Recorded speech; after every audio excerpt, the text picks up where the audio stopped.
I don't know about you, but I survived the cola wars, but they left a mark on me. I kid you not, in case you were not aware of this phenomenon, but there was a marketing phenomenon in the 1980s that is now referred to as the cola wars, the increasingly escalating stakes of different brands of flavored carbonated beverages that are now remembered as the cola wars, because everybody was trying to grab their piece of the market, selling basically different variations on the same product.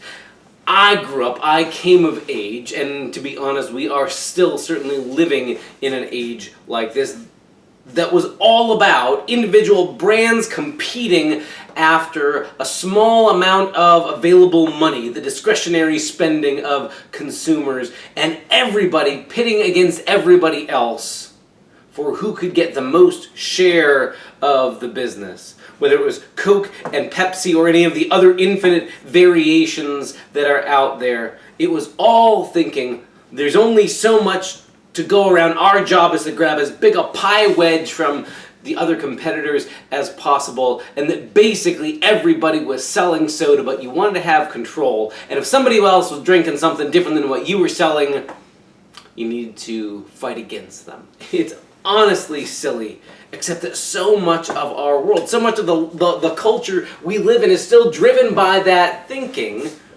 that we're all competitors hawking different kinds of flavored beverages, whether classic Coke or then its competitor or its variation, Diet Coke.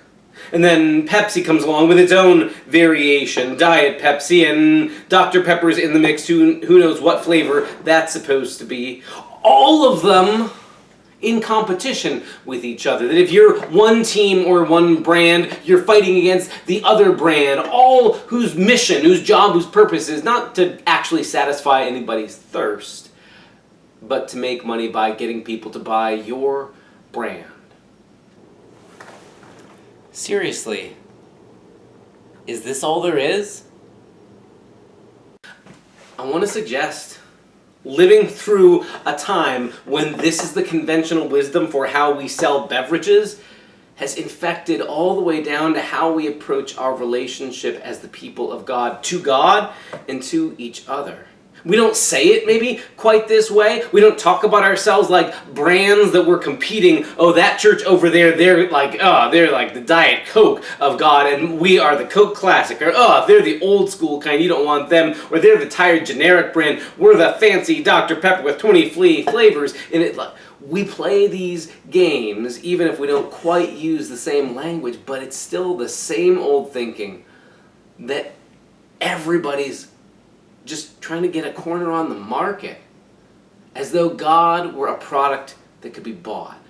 So there's this story, an ancient story that goes all the way back to like the early foundations of the ancient people of Israel. They are still wandering around in the wilderness. And the story starts out with the leader, Moses, complaining to God, saying, there's too much work for me to do on my own. I can't deal with everybody's problems and help them sort out their disputes, as well as trying to follow your directions to get us to the promised land, and day by day making sure nobody's hoarding the manna or stealing somebody else's quails, making sure Pharaoh and his chariots haven't decided to come and get us again. It's too much for me. So God's response is, tell you what, I'm going to pour out my Spirit on 70 leaders that you choose. Go ahead, so we'll get 70 people. They'll represent the people. I'm going to send some of my Spirit on them, and they'll share some of the load. They'll have the gift of my Spirit as well. Well, what do you know? Holy Spirit falls on these 70 people, and on top of that, 2 extra people who didn't go to the big old gathering get the Spirit poured out on them, and they start speaking on behalf of God, prophesying. Well, Moses' vice president of executive affairs, a guy named Joshua, comes up ornery and upset to Moses and says, Moses, you gotta stop those 2 guys. Their names are Medad and Eldad. How cool, right?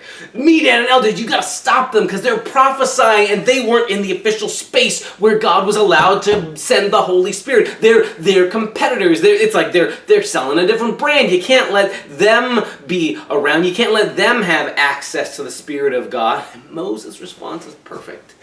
He says, don't be upset. I wish God would send out the Spirit on everybody, that everybody would prophesy. That would be wonderful. I want as many people as possible to have God's Spirit poured out. In other words, it was blowing apart the old thinking of brands and niche marketing. It was blowing apart the old thinking that God sort of sends down, we're Coke people, and you got to get rid of anybody else who's selling any other kind of beverage. It was more like, maybe that's not how this works. Maybe Moses over here isn't Coke, and the people over here aren't Diet Coke. Maybe Medad and Eldad and the Holy Spirit given to Moses and Joshua and all the other elders, maybe they're all partaking the same Spirit that God's pouring out freely. Well, flash forward a couple thousand years, Jesus is walking with his disciples. One of them comes up to Jesus and goes, Jesus, we heard somebody else who was trying to heal people and cast out evil spirits in your name, and we tried to stop him because he's not part of our club. And Jesus responds, wait a second.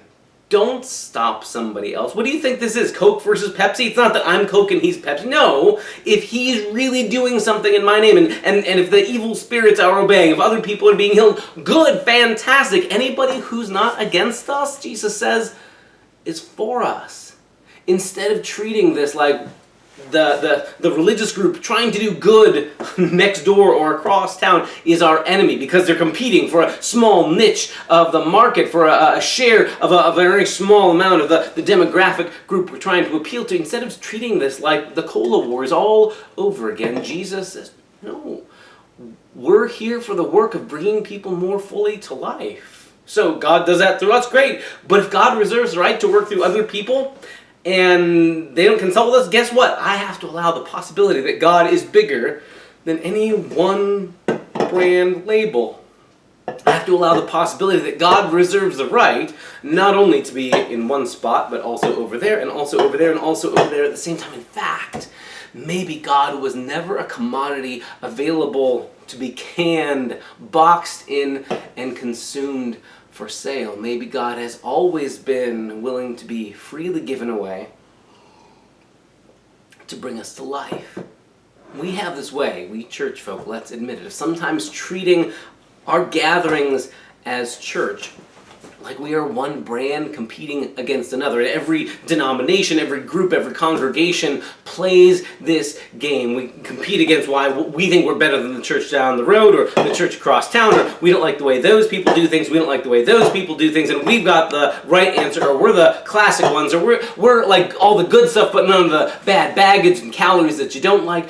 We keep doing this, and basically, the message we're sending to the wider world is we're all selling chemical-filled carbonated sodas with different labels on them, when maybe the work we've always been called to do transcends a whole bunch of different labels and is just as free and clear and actually good for you as water. Because it's interesting. Not only does the Bible turn out to be full of images of God pouring out the Spirit like water, like pouring out everywhere on all kinds of people, old and young and rich and poor and women and men and educated and uneducated, but God has a way of including all kinds of people, and at the moment we think we've got God figured out and that God has to be not only inside my container, but with my brand on it, God reserves the right. God almost takes it like a dare, like, oh really? You think I can only be here? Well, it turns out I'm here, and I'm here, and I'm here. In fact, God maybe has been flowing to us in free ways that have no price to them all along. What would happen if when we gathered as God's people, we came not to treat ourselves like a marketing firm? What if we came not to say, all right, here's the message we're going to send, so you go tell your neighbors why our church is better than the one they're going to, or why our congregation, or our denomination, or our tradition is better than those people over there, and then fight. All fighting over people like people are prizes to be won, rather than seeing other people around us as blessings to be loved, as faces who bear the image of God, and that maybe our calling isn't to try and sell you something with a religious veneer on it or a cross stamped on it like our brand logo. Maybe we're here just giving away good things that have been given to us for free as well. There's this old line I've heard attributed to a whole bunch of different people over the years, but the gist of the sentiment goes that evangelism is one beggar telling another beggar where to find bread. How different than we in this church, we're Coke, and you over there are Diet Pepsi, and you're not really as good, or somehow you're accusing us of being too sugary, or what if it's not about selling anything? What if it's simply, I found something good in this Jesus. And let me offer what I found to you. Not because I get something out of it, not because more people in my building means I win, but because when you found something genuinely good, and they're giving it away for free, you want to share it. You want to give it as far and wide as you can. Years ago, when we were digging a well on the top of the hill where our church building for the one congregation where I serve stands now, there was a day when we had the well drillers up there worried whether we'd find any water up on that hill. We didn't have any assurances that there would be water at all, and when they hit water, when it started coming up out of the ground, man, old patriarchs of that congregation, people who were in their 60s or 70s, who were way too old to be undignified, were shouting and cheering, we found water, it's free and bubbling up out of the ground. That's more what it's like to be the people of God. To discover water's bubbling up out of the ground as a free gift, and now we can pass it around to anybody and everybody. It was never ours to hoard, and it was certainly never ours to sell with a brand.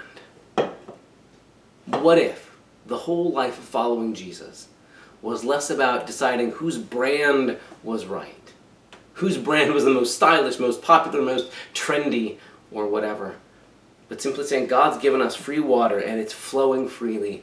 Let's pass it around so that everybody who is thirsty can come. Join us on Sunday where that's the conversation. See you then.